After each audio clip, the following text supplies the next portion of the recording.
Esto es Rompiendo Paradigmas, una mirada crítica y certera de la realidad venezolana e internacional, con Andrés Leonardo Briceño.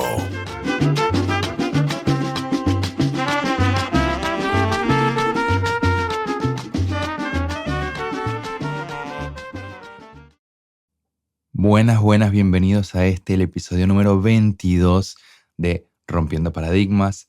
Les habla su amigo Andrés Leonardo Briceño y hoy vamos a intentar profundizar, reflexionar, ahondar en un tema que, decía por estos días Inés Quintero, fue polémico, es polémico y será polémico. Como polémicas han sido en el pasado, las posiciones políticas de la señora Quintero. Pero el punto no es ese, sino volver la vista atrás para enfrentar ya no con la mirada chiquita, restringida del partidismo o de una historia de Venezuela mal contada, sino con la mirada grande del sentido común, de los datos, de las cosas comprobables y sobre todo del respeto por la dignidad del hombre ante esa fecha tan funesta para la historia de Venezuela como lo fue el 18 de octubre.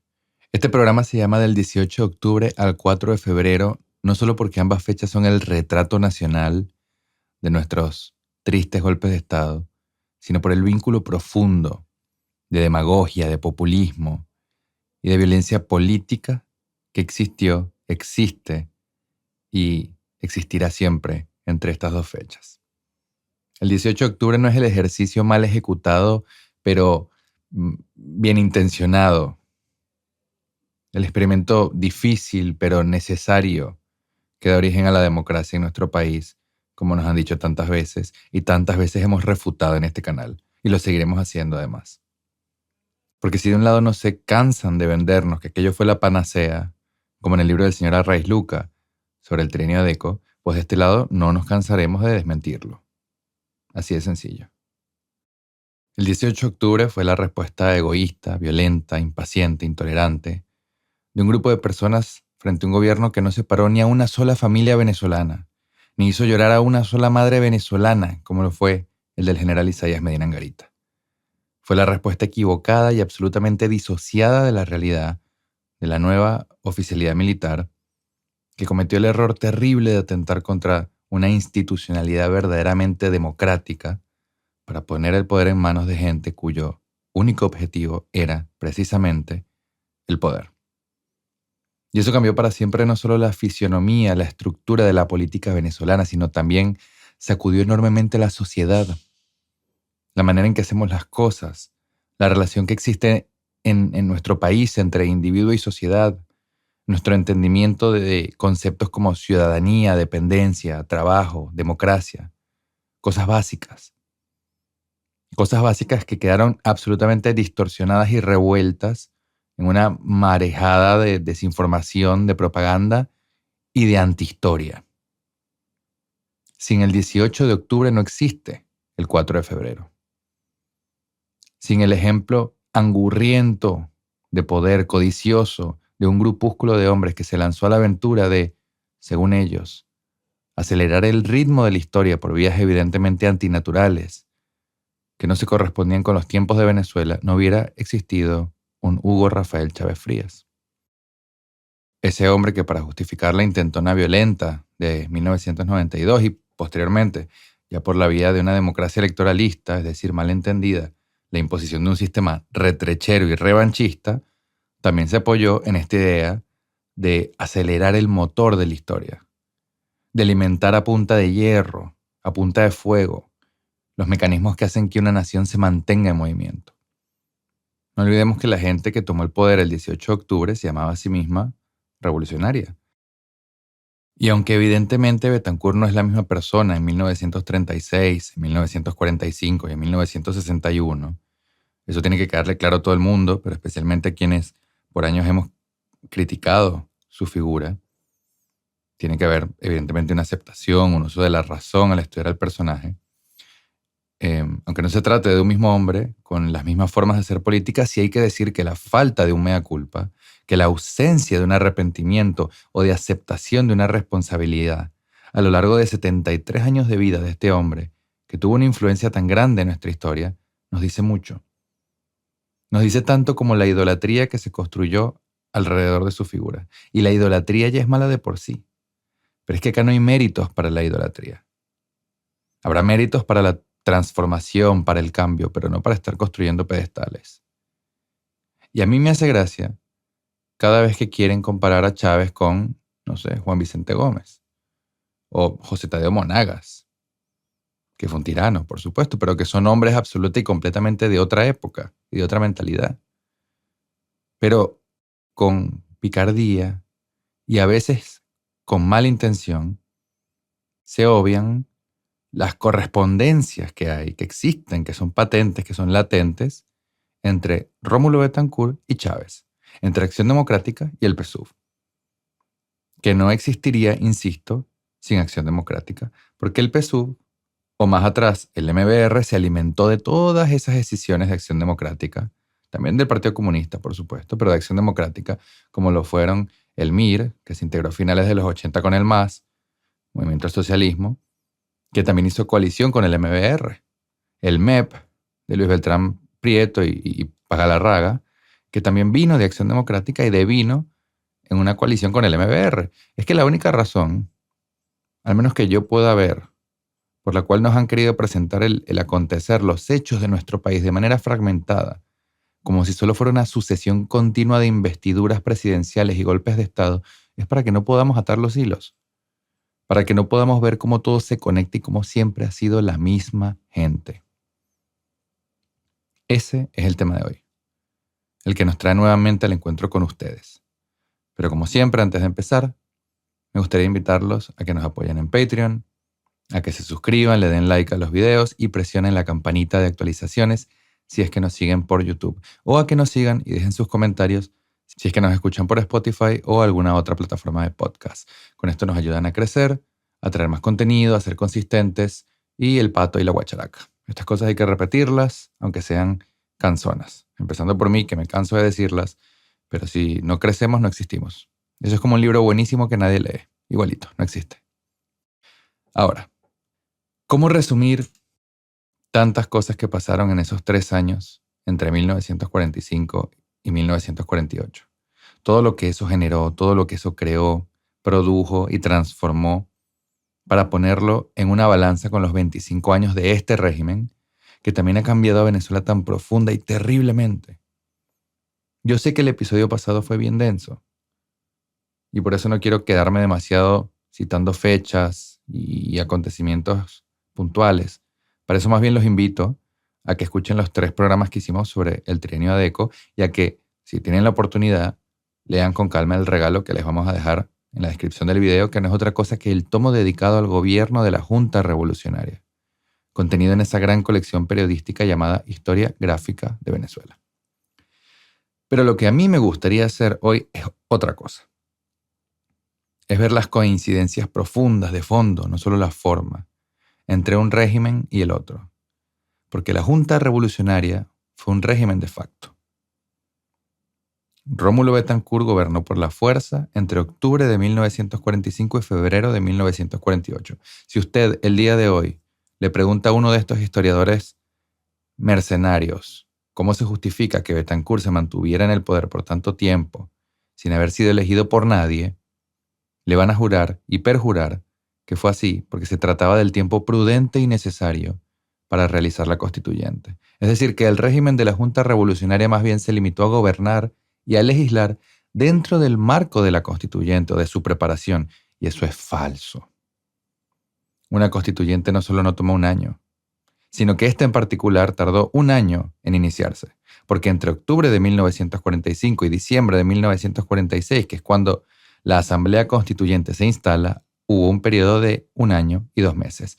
Entonces, ahí pasan a justificarse en que ese año y 2 meses se usaron para desmantelar el aparato opresor que venía desde tiempos de Gómez y que habían heredado y utilizado López Contreras y Medina, que había que devolverle al pueblo lo que se habían robado, y por eso se justificaban esos juicios en ausencia del Tribunal de Responsabilidad Civil y Administrativa. Es decir, la búsqueda del orden, del equilibrio y la prohibición del comunismo en tiempos de López Contreras, no. Pero la, entre comillas, búsqueda del orden, del equilibrio y la prohibición del pedevismo, del lopecismo y todo lo que tuviera que ver con lo anterior en tiempos de la Junta Revolucionaria, eso sí. Pero resulta que la constituyente del 52, con las aristas que se le pueden sacar, y eso lo podemos charlar tranquilamente, tardó 5 meses en promulgar la nueva constitución. La del 99, esa que tanto defienden María Corina, Enrique Capriles, esa. Se instaló en agosto y se finiquitó en noviembre, 3 meses. Y 3 más si se quiere sumar la aprobación por referéndum.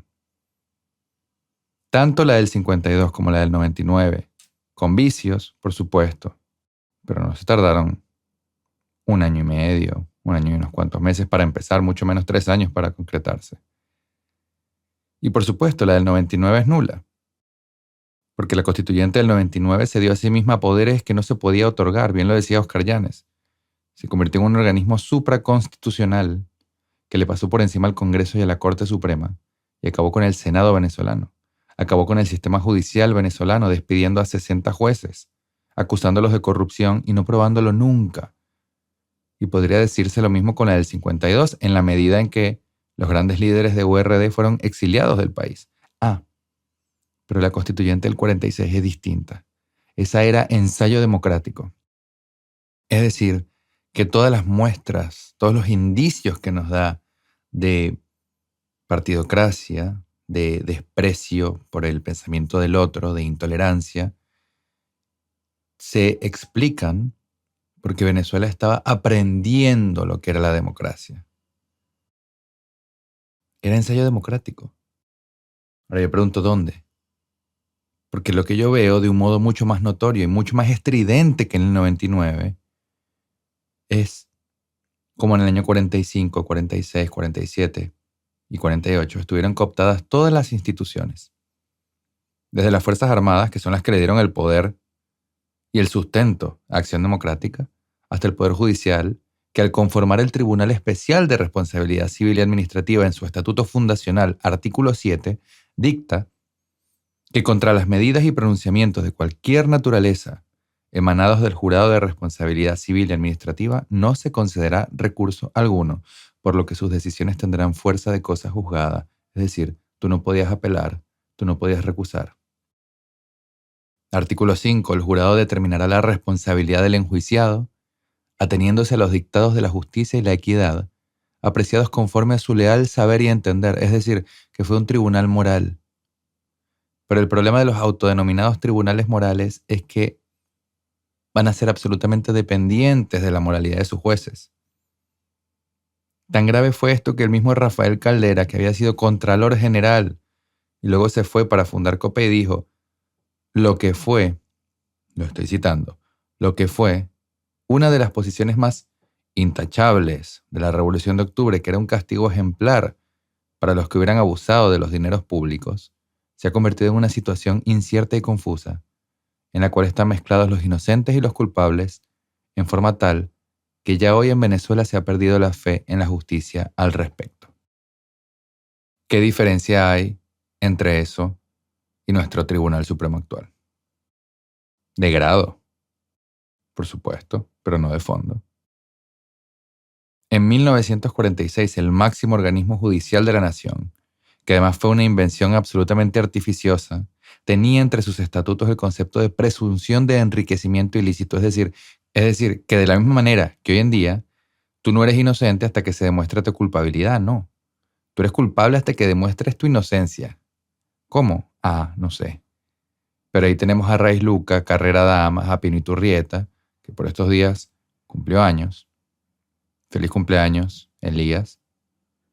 Ahí los tenemos, omitiendo orgullosamente hechos como estos, o minimizándolos, del mismo modo en que lo hicieron en su tiempo un José Agustín Catalá, un Simón Alberto Consalvi, o los mismos protagonistas como Rómulo, o Gonzalo Barrios, Luis Beltrán Prieto, que queriendo escribir historia distorsionaron una película de la cual fueron partícipes. Entonces, vuelvo y repito, un régimen de facto, que no justifica su duración en una constituyente, que además empezó tarde. No es que los mecanismos para la constituyente fueron inmediatos, no. Un régimen que no permitió la participación de todas las fuerzas políticas del país, empezando por el medinismo o el pedevismo, que hasta la fecha había sido la más importante y la más grande en Venezuela, y que además tenía consigo un brazo ejecutor, el régimen una guillotina como lo fue el Jurado de Responsabilidad Civil y Administrativa. Este programa se llama, reitero, del 18 de octubre al 4 de febrero, pero perfectamente podría decirse que es del 18 de octubre al 18 de octubre, pero de 2024, porque mucho de lo que vemos hoy lo vimos antes. ¿Y a ustedes no les hace ruido que los padres de la democracia y sus descendientes ideológicos en la política y en la intelectualidad fueran y sigan siendo tan duros contra el medinismo, el lopecismo, el gomecismo, pero contra el criminal Hugo Rafael Chávez Frías y todos los que lo siguieron, que no solo intentaron tomar el poder por la fuerza el 4 de febrero, sino que buscaron además asesinar al presidente de la República y toda su familia, se pongan guantes de seda? ¿Cómo es posible, chicos, que todavía haya quienes defiendan que Betancur expulsara del país a Medina y le sacara todos sus bienes? O lo mismo con un hombre intachable también, como es el caso de Román Cárdenas, que básicamente creó el sistema financiero venezolano y al mismo tiempo, en su momento, hayan hecho hasta campaña por la liberación de Hugo Chávez. O peor aún, que hoy en día vengan a hablar del chavismo suave, del chavismo transicional, mencionando a Juan Barreto, a Miguel Rodríguez Torres, que fue quien, por cierto, tenía la orden de matar a Carlos Andrés, a su esposa y a sus hijas.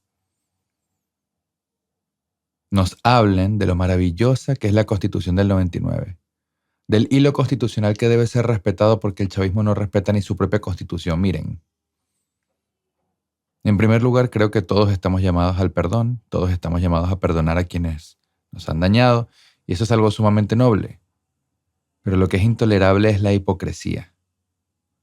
Lo que es intolerable es que vayan por la vida defendiendo el 18 de octubre, que fue un régimen completamente intransigente, que cometió crímenes gravísimos como la tortura en ese helicoide chiquito que fue el Trocadero, que hasta Jovito tuvo que salir a denunciar, y al mismo tiempo digan que con estos narcotraficantes, criminales de lesa humanidad, hay que ir suavecito, dialogando y tomándose un café si es posible. Son unos hipócritas, mentirosos. Trafican con la desesperación del pueblo venezolano y en ese sentido son dignos herederos del 18 de octubre y es por eso que lo defienden. Mientras que los venezolanos han sido por décadas las víctimas del 18 de octubre y del 4 de febrero y del 28 de julio. En segundo lugar, si realmente fueran opositores, si realmente les interesara el país por encima de sus anhelos personales, hablarían las cosas con claridad. Uno no puede atacar la nula Constitución del 99 hasta 2006 y luego hacer campaña a favor y utilizarla para decir que el régimen no la cumple. El régimen jamás ha cumplido con nada. Por eso hicieron su propia Constitución. No tuvo ninguna razón jurídica real, ninguna razón objetiva, ni moral, que como ya dijimos es una cosa delicada para acabar con la Constitución del 61. Del mismo modo que no la tuvieron los miembros de la Junta Revolucionaria del 45. No hacía falta un golpe de Estado, ni una constituyente dentro de un gobierno de facto, lo que también hace que esa constituyente sea nula y el gobierno de Gallegos nulo, guste o no guste, para alcanzar lo que ya era una promesa de campaña y hecho objetivo en el discurso no solo de Diógenes Escalante, sino también de Juan de Dios Celis Paredes y de Ángel Biagini, que eran los hombres destinados por A, por B o por C a seguir en la presidencia a Medina Anguelita. Y eso es las elecciones directas, no por Congreso. Pero más allá de eso, chicos, ¿de cuándo acá la elección directa y universal con todo esto del voto representativo y protagónico, como diría Chávez, es sinónimo de progreso, es sinónimo de república, es sinónimo de estabilidad democrática? Estados Unidos en toda su historia nunca tuvo voto directo. Siempre, desde tiempos de Alexander Hamilton, fue por colegio electoral. Europa está llena de países que han triunfado en el juego de la vida, del progreso y de la productividad y son monarquías parlamentarias. Entonces, ¿cómo se justifica? ¿Bajo qué principio primitivo, balurdo, básico, mentiroso, hipócrita, que busca aprovecharse de la inocencia de todo un país, del desconocimiento de todo un país, del analfabetismo democrático de todo un país? ¿Cómo se justifica que tumbaran a los palos a un gobierno de avance, sostenido y progresivo, conformado por los venezolanos más grandes de aquel tiempo. Un Román Cárdenas lo dijo, un Mario Briceño Iragorri, un Tulio Chiosoni, un Uslar Pietri, un Lirio Ugarte, trayendo con eso nuevamente la mala costumbre de los golpes de Estado, la mala costumbre del militarismo e inaugurando la terrible mala costumbre de la partidocracia, la demagogia y el abuso estatal, teniendo como única bandera que en Venezuela era necesario tener voto directo ya. No se dan cuenta del costo del aventurerismo enano del 18 de octubre. Hombres pequeños que se creen dignos de grandes causas, no porque los ha llamado la hora, no porque los ha llamado la historia, que es lo que ocurre con los grandes y auténticos líderes, sino porque se han llamado a sí mismos, en un acceso de ego, como quien tiene un acceso de tos, para dirigir, para derrocar, para destruir, para transformar. Y necesitan construirse su propia épica. La Junta Revolucionaria construyó su épica del exilio, del plan de Barranquilla, de la lucha clandestina. Chávez tuvo su Samán de Güeres, su por ahora. Y esa es otra cualidad que los caracteriza y los condiciona, ¿no? Necesitan construirse una épica para poder justificar su existencia dentro de la historia sin ser tachados inmediatamente como enemigos del avance de Venezuela. Eso es como el arte posmoderno. Si tú no lo conceptualizas, no tiene ningún valor.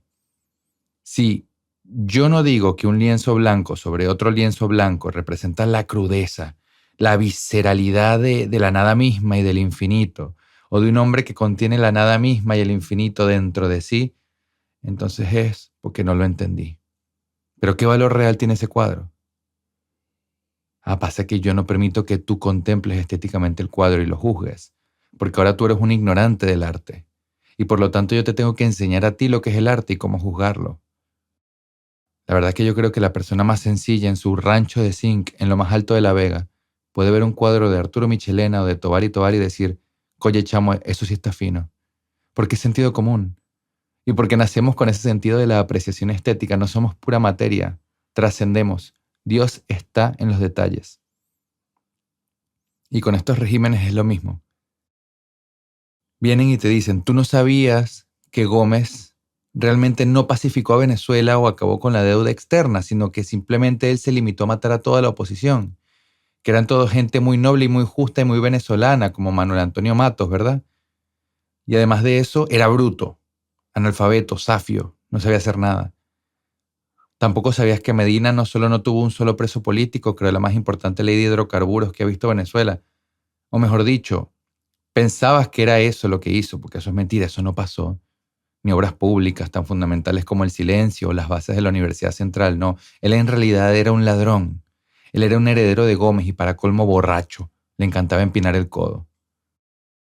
¿Me vas a decir que eso no es una tremenda falta de respeto a la inteligencia y un abuso del poder político que se convierte en juez y verdugo? Betancur no volvió a necesitar un tribunal de responsabilidad civil y administrativa porque se dio cuenta que el Estado venezolano era el juez y que con el poder se puede perfectamente aniquilar la historia personal, el prestigio de un individuo y su papel frente a la historia. Más si ese individuo no se puede defender. Chávez, ya desde 1991, estaba haciendo lo mismo. Durante toda su campaña al salir de la cárcel, en la construcción de su mito, de su épica, hizo lo mismo con las figuras de Betancur, de Caldera, de Carlos Andrés, con Ade, con Copey. Los caricaturizó. Dejó en evidencia muchas cosas que habían querido y habían podido ocultar, sí, pero exageró los rasgos negativos del mismo modo en que lo hicieron ellos con sus enemigos. Chávez es, en consecuencia, un hijo del 18 de octubre, y toda la casta política que surgió de ahí también. Entonces, hablamos ya de la naturaleza nula del régimen. Lo mismo Betancur que Chávez, en sus elecciones robadas, o Maduro, tanto ahorita como en 2019. Hablamos del uso de la constituyente como una herramienta de control, de transformación según ese leal saber y entender que vaya usted a saber qué tan leal es al entendimiento. No sé. Hablamos de la persecución a las fuerzas políticas contrarias, hablamos de la tortura, porque hemos mencionado al trocadero y el helicoide, evidentemente. Yo me pregunto qué pensaría de estar vivo Monseñor Heredia, que fue el caso de tortura más grave que hubo ahí, de todos estos herederos de Acción Democrática y Copey que se rasgan las vestiduras por nuestros chamos presos, pero no son capaces de admitir lo que hicieron ellos en aquella época, ni lo que hicieron tampoco en la lucha contra la guerrilla, justificado o no. Es un tema de conciencia y es un tema de honestidad, nada más. Reitero, a mí lo que me fastidia es la hipocresía. Hablamos también del desmantelamiento del Poder Judicial, cómo se creó un Poder Judicial paralelo y cómo esto se transformó además en algo meramente decorativo, porque tanto los líderes del 18 de octubre como los de ahora entendieron, régimen y oposición, que el Estado puede perfectamente pasarle por encima a la justicia y a la legislación, que la política puede perfectamente pasarle por encima al derecho y que ningún venezolano dirá nada porque nos acostumbraron a este burdo presidencialismo de gente sin trascendencia, sin ética y sin propósito.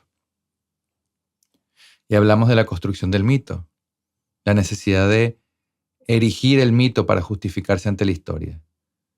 En ese sentido, la Junta Revolucionaria triunfó, aunque haya caído en noviembre del 48 y luego hayan pasado 10 años de junta militar.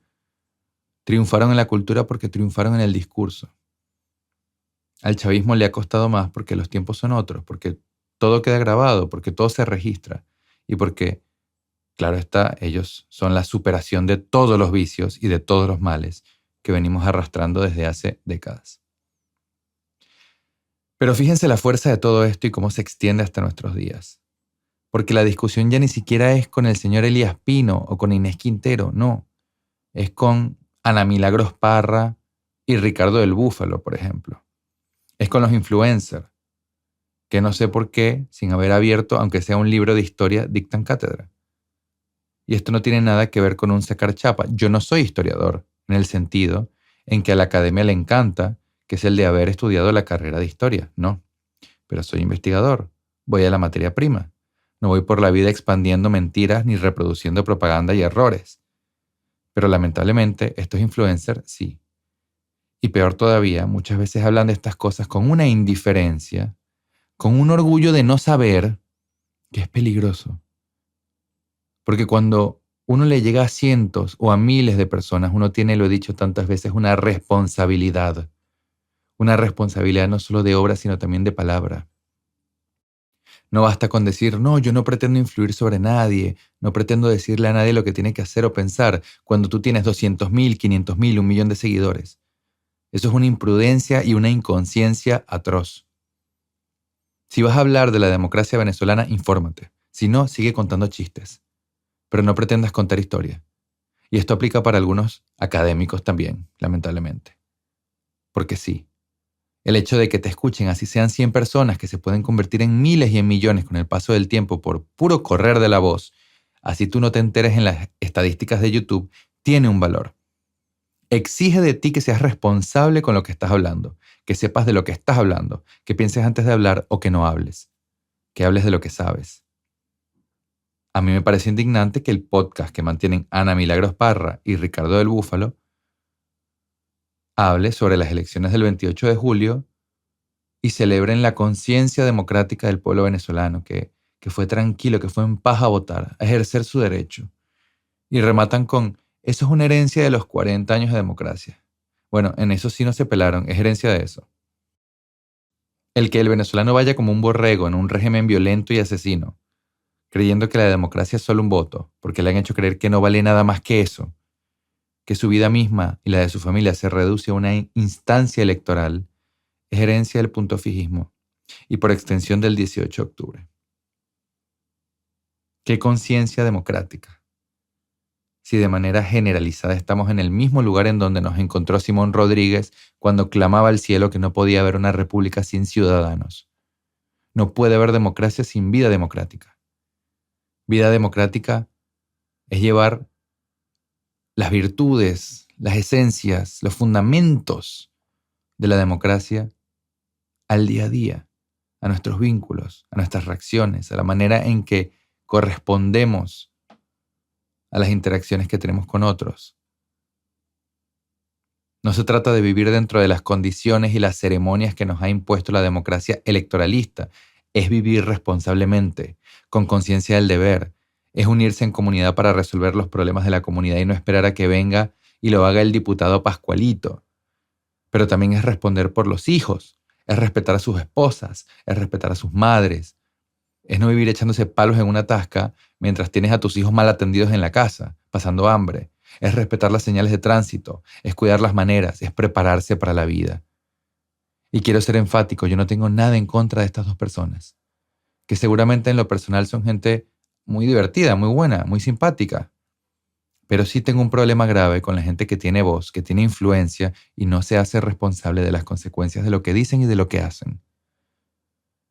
Ese ejemplo nos muestra la construcción del mito.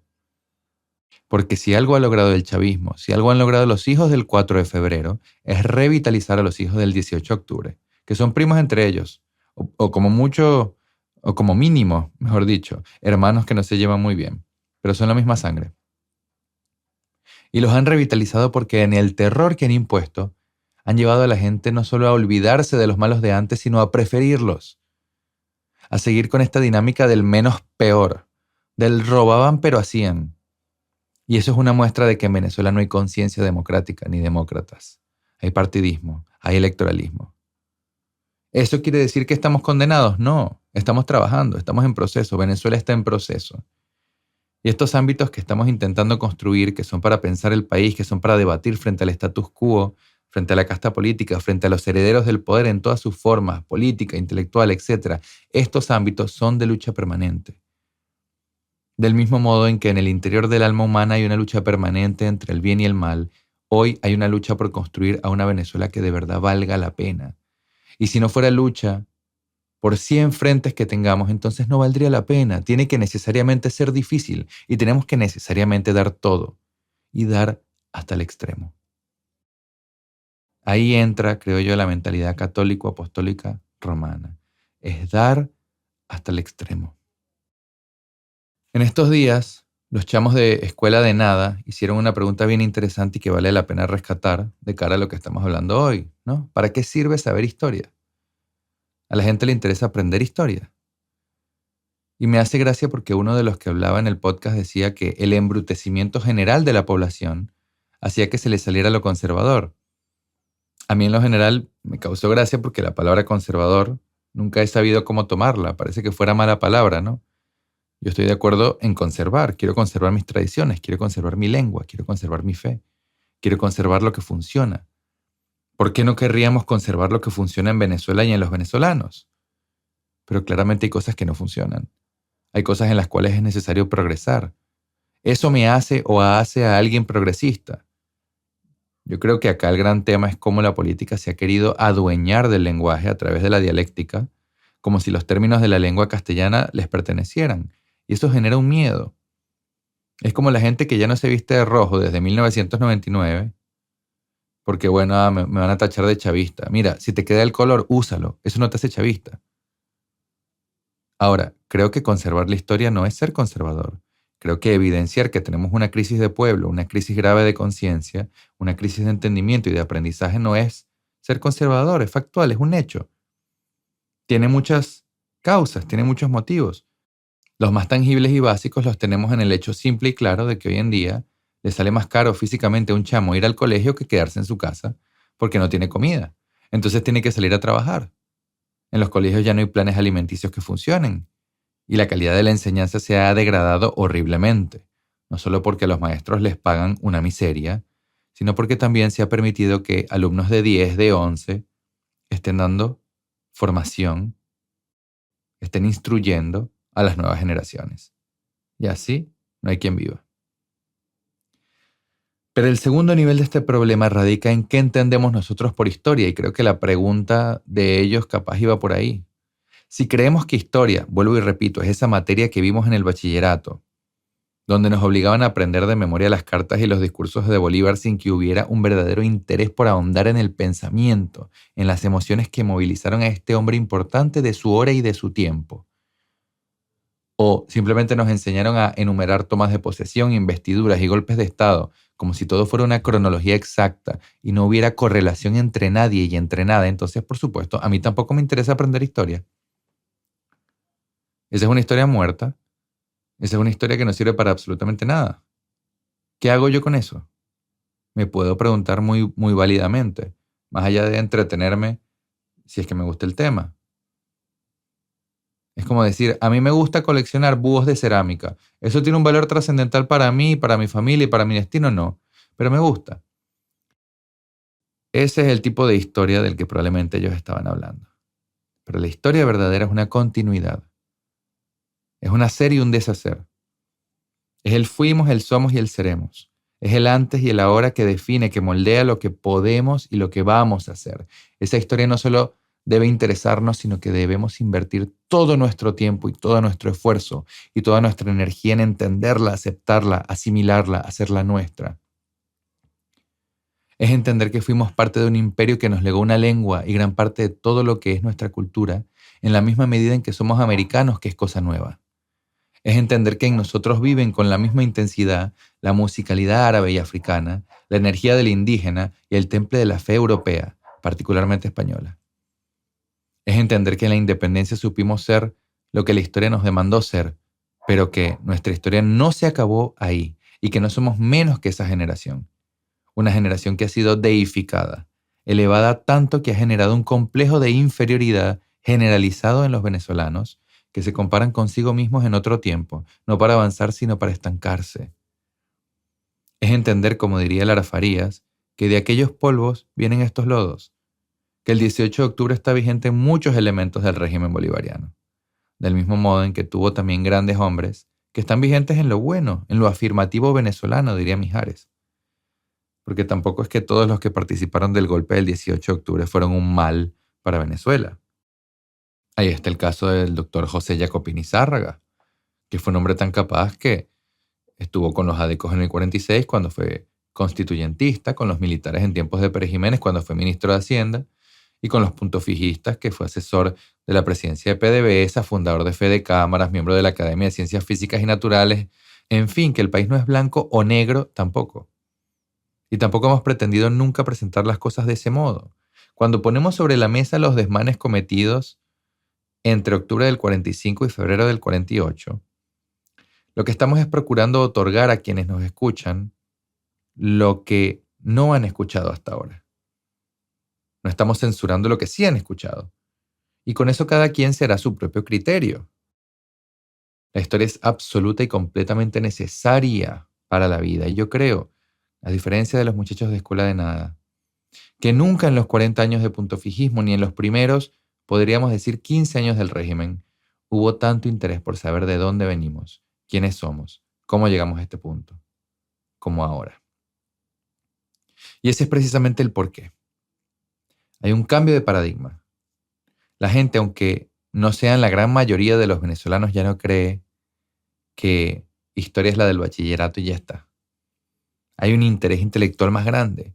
E incluso, porque esto también nos habla de un grupo, no de una totalidad, si estamos hablando de la historia viva, está esa que está latente en nuestras tradiciones, nuestra música, nuestro folclore, nuestro alimento. Y de esa participamos todos, porque podríamos decir que la gente nace aprendida, nace inserta en la cultura, o por lo menos predispuesta a aprender y determinada a ese aprendizaje. Yo en ese sentido soy mucho más optimista, de todos modos, que los chamos de Escuela de Nada. Creo que las cosas han cambiado, y aunque seguimos pecando de inocentes, creyendo ser vivos, diría que somos un poquito menos inocentes y un poco más proactivos con respecto a nuestro destino. Pero ahí está otro mito, ¿no? La historia es esto. Esta cosa chiquita, reducida, mínima, digerida, que yo te voy a dar a ti de un modo en que tú no seas capaz de no solo crear cosas nuevas, sino de enjuiciar lo que te estoy diciendo, para saber si es o no es embuste, para saber si es o no es propaganda. Y acá les dejo una muestra, un audio rápido de una charla que en su tiempo dio Elías Pino en la Universidad Central hace como 8 o 10 años, moderada por Rodrigo Blanco. Escuchen y ahora volvemos. Encarna en el final, ya en nuestros tiempos, en una figura como Arturo Sarpietri, que tiene también el elemento de ser un intelectual mediático, la persona que comienza a divulgar su mensaje, bueno o malo, a través de la radio y de la televisión, y eso lo vincula muchísimo con la sociedad y le da una dimensión estratosférica que no podía tener nadie antes de los intelectuales. Él se convierte, por supuesto, en juez. ¿Por qué le dan el golpe de Estado a Medina Angarita? Por gente como Sarpietri. Hay que preguntarle al doctor Díaz Sánchez, hay que preguntarle al doctor Briceño Iragorri, hay que preguntarle al doctor Sarpietri si el pueblo puede votar. El pueblo no está en edad de votar, esos muchachos no pueden. ¿Cómo van a votar? Acá, no, por el culo. Golpe de Estado. Porque ese es un golpe de Estado en reclamo de la dignidad del pueblo venezolano, que lo que quería era votar. Y votaron y se acabó el mundo. Tan no se acabó el mundo que eligieron a la figura más representativa de las letras hispanoamericanas, que era Rómulo Gallegos. O sea, el pueblo no era tan ignorante y tan pendejo como decía Pietri. Ese fenómeno es permanente, el de los notables. Y entonces, cuando le dan el golpe a Chávez, toda la sociedad venezolana, ¿qué hace o qué hacemos? Esperar la caravana de carros que va para la Florida, a la casa de Pietri, el doctor Mazazabala, el doctor Burelli, el doctor Pedro Pablo Aguilar, a resolver el destino nuestro como si no nos incumbiera. ¿Cuál es la diferencia con Reni? Ninguna.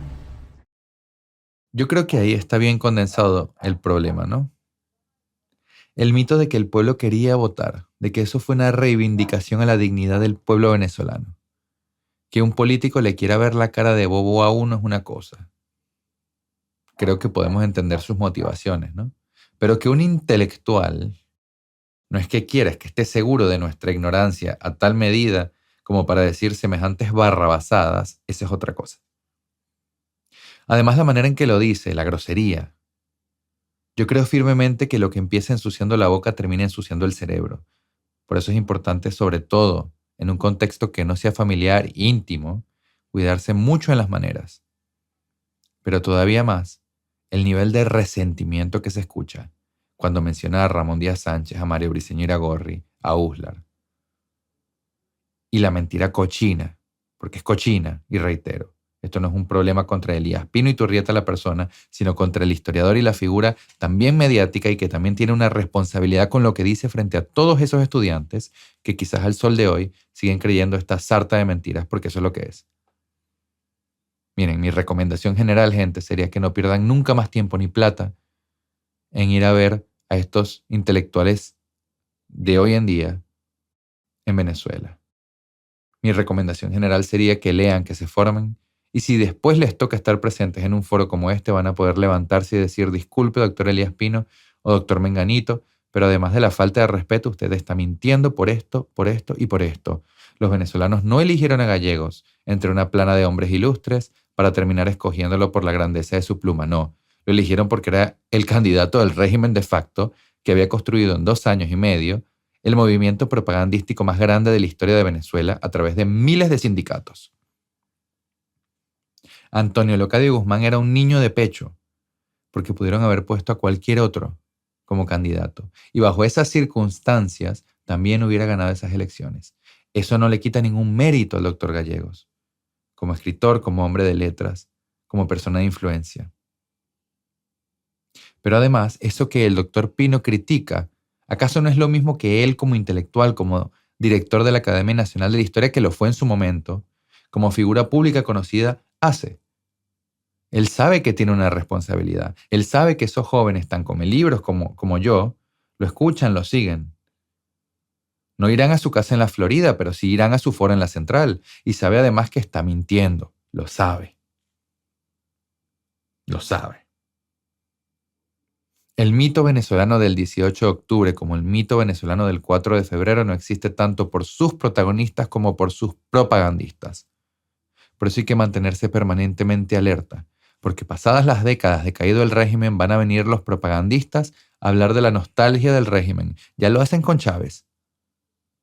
A mí me parece criminal que haya líderes de oposición hablando de cómo Maduro destruyó la herencia de Chávez. Criminal. Siempre habrá un Elías Pino. Siempre habrá gente que abuse así de su propia influencia y siempre deben ser denunciados, no en lo personal, sino en su actuar público, en lo que generan en los demás. Del 18 de octubre al 4 de febrero hay 1 minuto, hay 1 hora, hay 1 día. Es como si no hubiera pasado el tiempo. Del 18 de octubre al 4 de febrero hay todo un estado interventor que a lo largo de 40 años se fue agigantando y emborrachando en su festín petrolero, que a lo largo de 40 años se fue sumiendo en su partidismo y en su corrupción, en su venta de dádivas, en sus amiguismos, en su improvisación y en su falta de mérito. No hay una Venezuela que se piense. Del 18 de octubre al 4 de febrero, muy tristemente, hay pocas cosas defendibles que no vayan más allá de la obra material y la repetición constante de una supuesta siembra del petróleo en cosas como el Plan Gran Mariscal de Ayacucho. Pero si tenemos que ir al terreno del progreso moral del venezolano, lo que se ve es la bancarrota progresiva. Y de su, valga la redundancia, progreso material, ni hablar. Hay dos países. Y son esos dos países absolutamente enfrentados. Uno de ellos completamente invisible para los hijos del 18 de octubre, lo que genera el 4 de febrero. Y del 4 de febrero al 18 de octubre, pero del 2024, tenemos todo esto, pero multiplicado por 1000.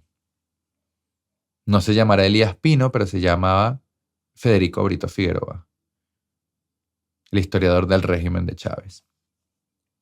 No se llamará Tribunal de Responsabilidad Civil y Administrativa, sino que simplemente nuestro actual Tribunal Supremo.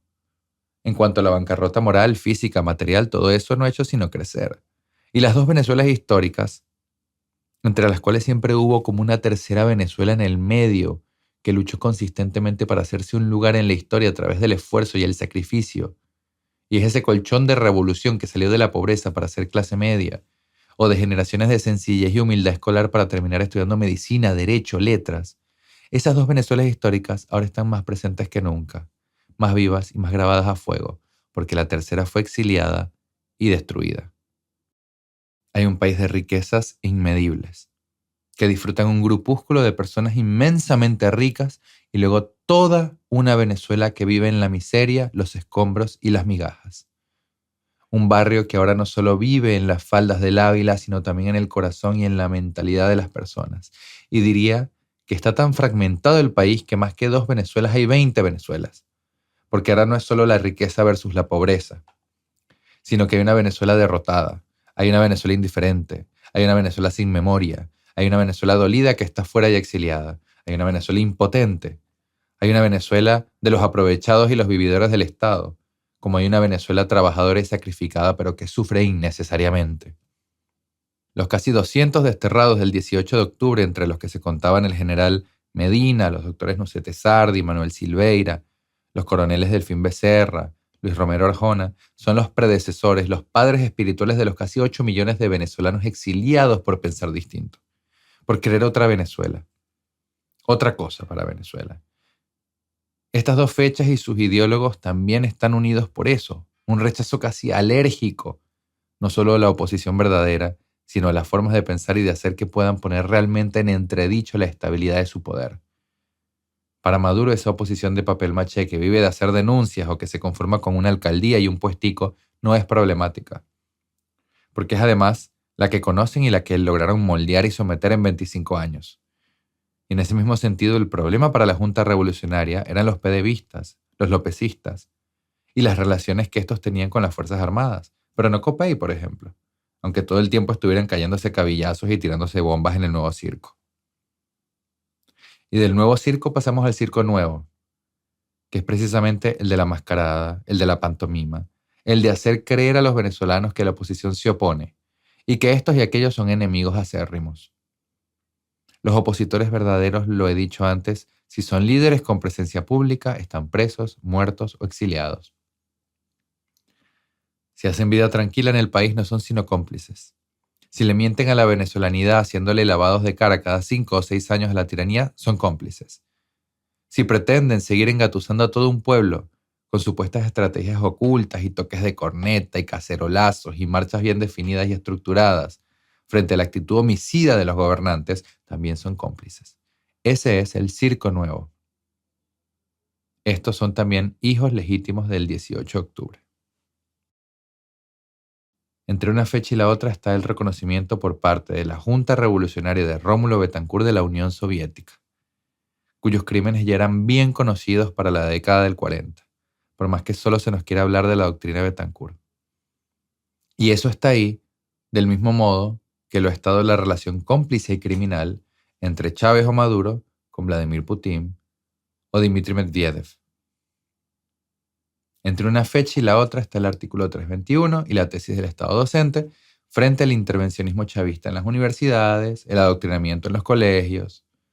Entre una fecha y la otra están los que fueron líderes o jóvenes líderes de un tiempo y se convirtieron en los caciques del tiempo siguiente. Entre una fecha y la otra se encuentran y se corresponden la corrupción, la decadencia y la mediocridad. Y hablando del Estado docente, que generó un debate bien interesante en los años 40 entre Arturo Uslar Pietri y Luis Beltrán Prieto Figueroa, no nos olvidemos que uno de los grandes fanáticos y promotores del Estado docente fue Aristóbulo Istúriz, siendo ministro de Educación. De aquellos polvos vienen estos lodos, reitero.